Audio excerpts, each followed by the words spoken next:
I never thought I'd see the day her smile would feel like a threat.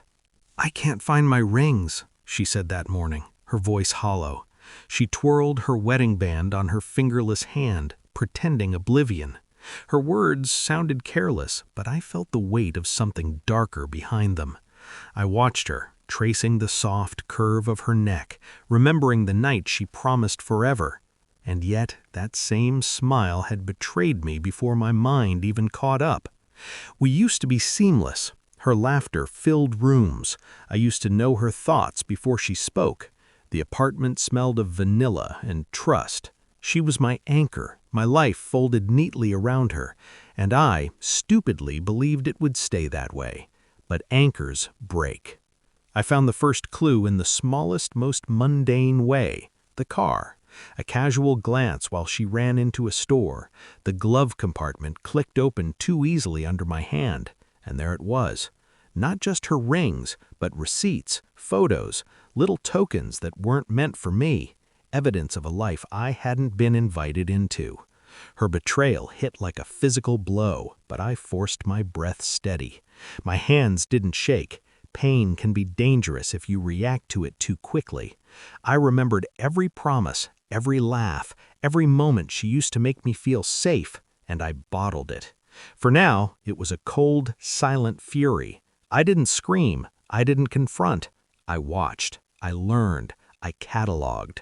Every text she thought I didn't see, every hurried exit, every excuse.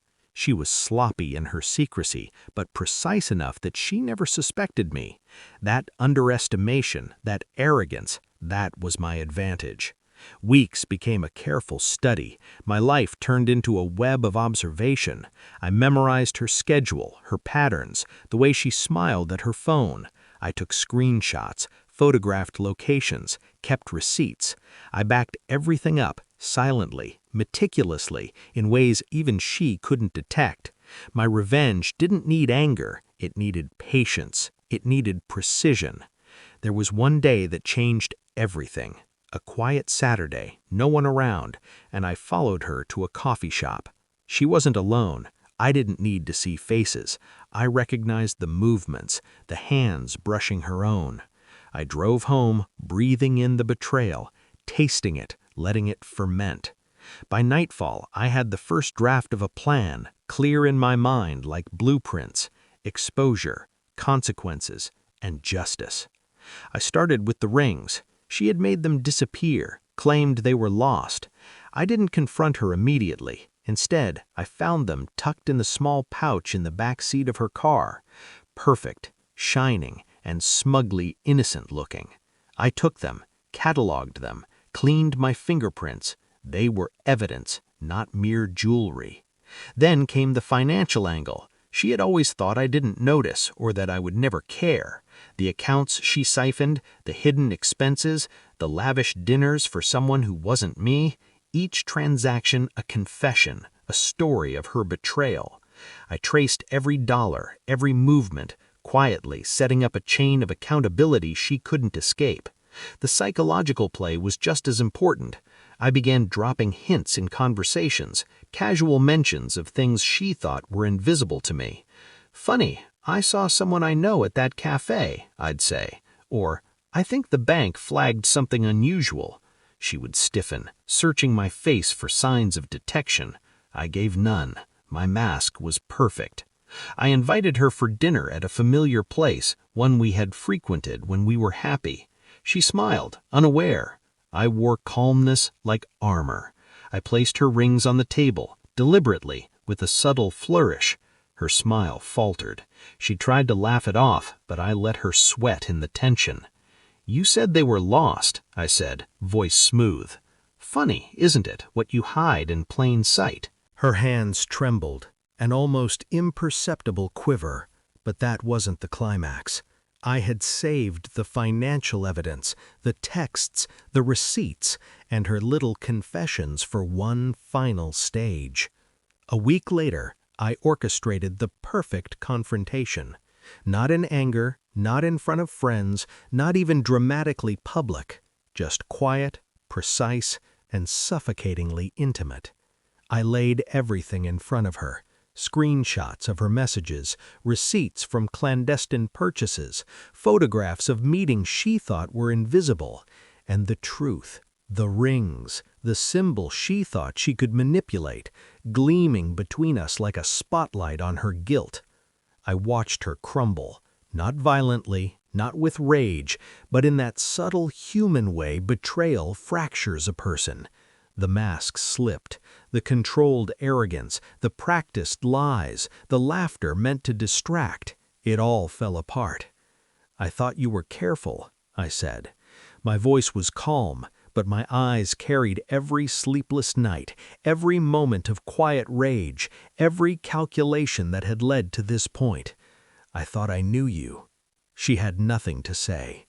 The weight of her actions pressed down. She realized, too late, that her deception had been transparent to the one she underestimated most.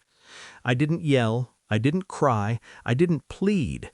I just let her see herself through the evidence, through the truth, through the cold reflection of her betrayal.